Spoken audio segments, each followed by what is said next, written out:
Saludos, bienvenidos a esta serie de vídeos con los que analizaremos las clases de palabras, también llamadas categorías gramaticales.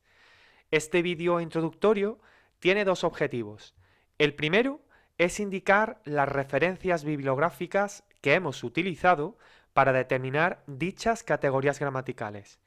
Y el segundo es señalar los parámetros con los que se han establecido las nuevas clases de palabras.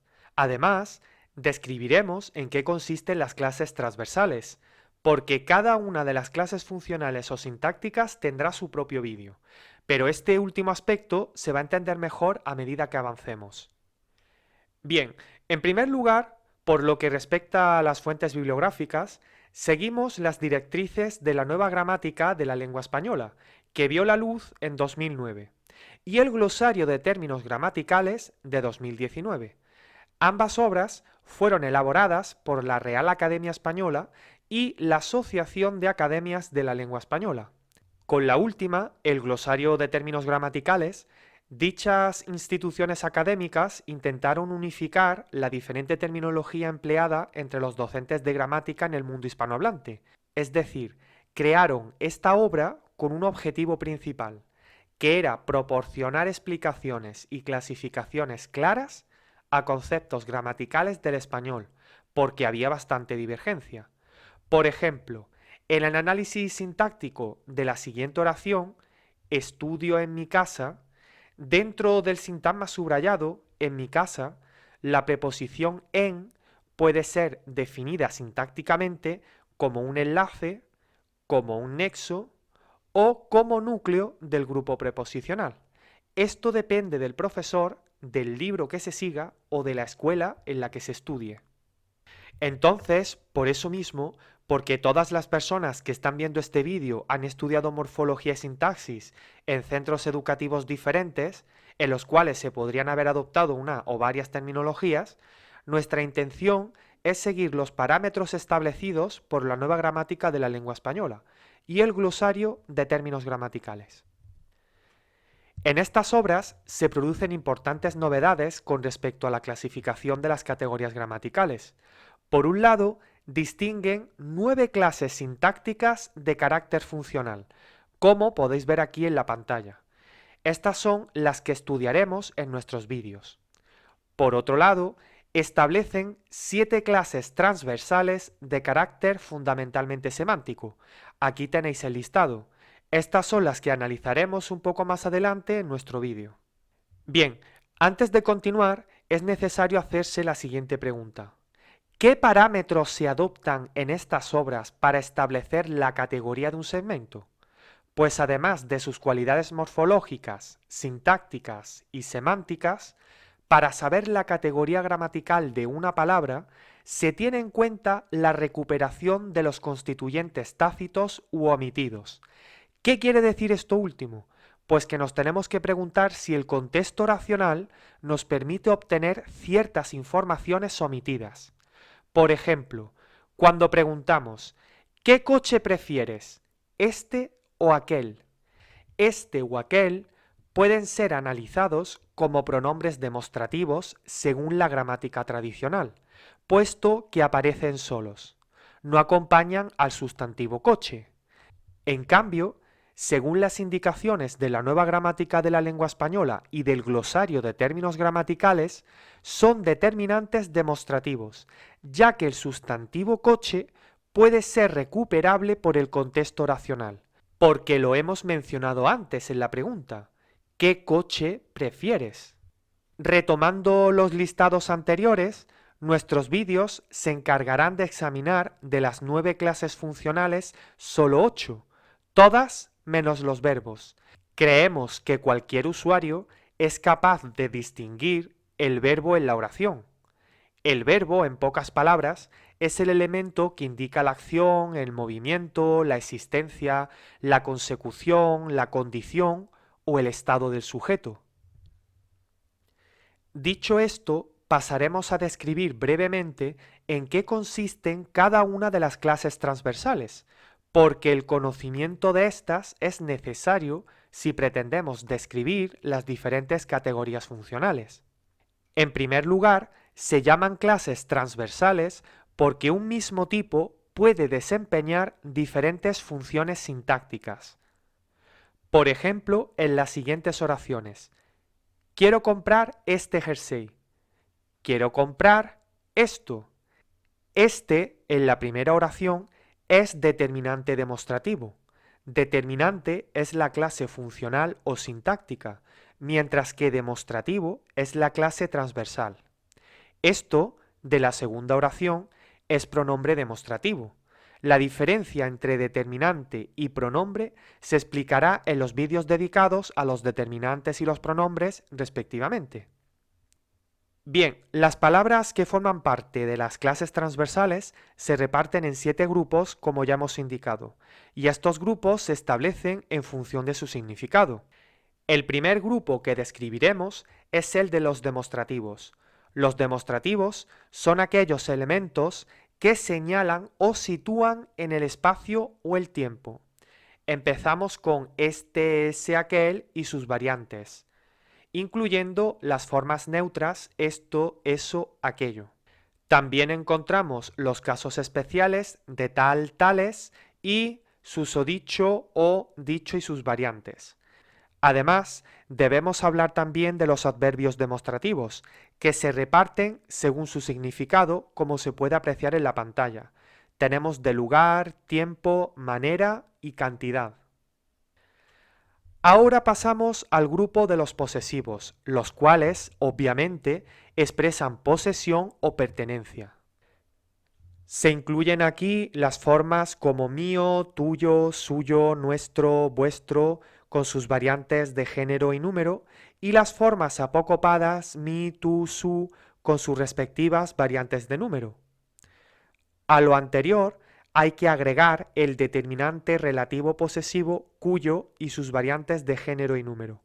Esta forma es especial, puesto que no solo podemos incluirla en este grupo, el de los posesivos, sino que es una especie de híbrido entre posesivo y relativo, porque tiene características de ambos. A continuación, el grupo de los relativos. Como comprobaremos en las próximas diapositivas, muy pocas palabras forman parte de este grupo. La característica principal de estas palabras es que tienen relación con un antecedente. Este elemento puede estar presente u omitido. Por ejemplo, he visto la casa que tiene Juan. Vemos que es el relativo y su antecedente es casa. Además, los relativos contraen una función sintáctica normalmente dentro de la oración que introducen. Así, en he visto la casa que tiene Juan, que, además de estar relacionado con casa, también tiene una función sintáctica. Esta función es la misma que desempeñaría su antecedente si estuviera en su lugar. Entonces, si sustituimos que por la casa, nos queda la oración Juan tiene la casa. En esa oración, la casa funciona como complemento directo, porque podemos sustituirla por la. Juan la tiene. Por tanto, que funciona como complemento directo. Por último, los relativos subordinan la oración que introducen. En nuestro ejemplo, he visto la casa que tiene Juan posee valor adjetival, porque podemos sustituirlo por un adjetivo. He visto la casa azul. Después de esta breve descripción, pasaremos a enumerar las palabras que forman parte de este grupo. En primer lugar, el determinante relativo cuyo, cuya, cuyos, cuyas, del que ya hemos dicho que es una forma especial de relativo posesivo o posesivo relativo, y otra categoría híbrida, cuánto, cuánta, cuántos, cuántas. Tiene valor de relativo, pero también de cuantificador. Por ejemplo, en la oración puedes comer cuantas manzanas quieras, cuantas, que es un determinante relativo cuantificador, puede ser sustituido por el cuantificador no numeral todas. Puedes comer todas las manzanas que quieras. Es por eso que también se considera un caso especial. Por otro lado, los elementos quién, quiénes, qué, cuánto, cuánta, cuántos, cuántas, cuánto, el, la, los, la, lo, más cuál, cuáles o qué, funcionan como pronombres relativos. Podemos ver algunos ejemplos aquí en la pantalla.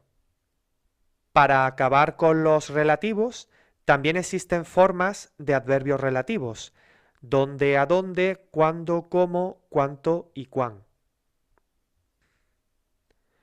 En lo que respecta a los interrogativos, son una clase de palabras que permiten construir expresiones interrogativas. Pueden desempeñar la función de determinantes las formas qué, cuánto, cuánta, cuántos, cuántas, cuál, cuáles. Podemos ver los ejemplos en pantalla. También funcionan como pronombres qué, quién, quiénes, cuánto, cuánta, cuántos, cuántas, cuánto, cuál, cuáles. Aquí hay varios ejemplos.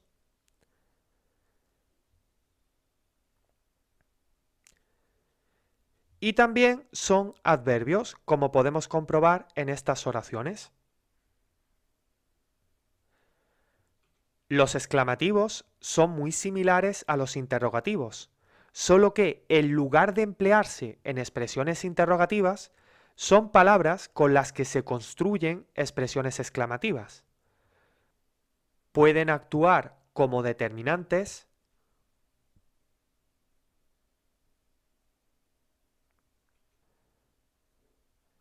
pronombres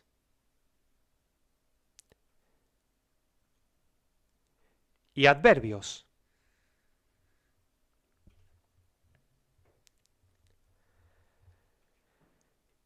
En último lugar, describiremos los cuantificadores. Cuantificar es expresar la medida de algo, o lo que es lo mismo, los cuantificadores indican cantidad, número o grado. En este grupo se reúnen palabras pertenecientes a distintas categorías gramaticales, como sustantivos, adjetivos, determinantes, pronombres o adverbios. Atendiendo a su contenido, los cuantificadores se clasifican en numerales cuando establecen algún tipo de cómputo basado en los números naturales y no numerales cuando la cuantificación se hace por otros procedimientos. Los cuantificadores numerales se dividen a su vez en 4 subgrupos. El de los numerales cardinales, que proporcionan la medida numérica de un grupo de entidades, 1, 2, 3, 4, etc. Los numerales ordinales, que indican el lugar que ocupa una determinada unidad en una serie, primero, segunda, terceras. Los numerales fraccionarios o partitivos, que aluden a fracciones de una unidad segmentable, medio, tercio, doceavo. Y los numerales multiplicativos, que expresan el resultado de multiplicar una cantidad por un número natural, doble, triple, cuádruple. En lo que se refiere a los cuantificadores no numerales, pueden dividirse en dos grandes grupos. En primer lugar, examinaremos el de los fuertes o universales. Se llaman así porque abarcan la totalidad de los miembros de un conjunto y son los que podemos ver en pantalla. Por otro lado, encontramos el subgrupo de los débiles o indefinidos, que no incluyen en su designación a la totalidad de los miembros de un conjunto. Los evaluativos, estos que vemos en pantalla, expresan una cantidad que se interpreta como inferior o superior a una norma o una expectativa. Los marcados en azul se utilizan especialmente en enunciados de sentido comparativo y consecutivo. Por otro lado, están los existenciales, que, como su nombre indica, aluden a la existencia o inexistencia de una persona o cosa. Y en último lugar, encontramos el cuantificador no numeral de indistinción o elección libre, el cual denota un elemento indiferenciado entre los componentes de algún conjunto. Y hasta aquí este vídeo introductorio sobre las clases gramaticales.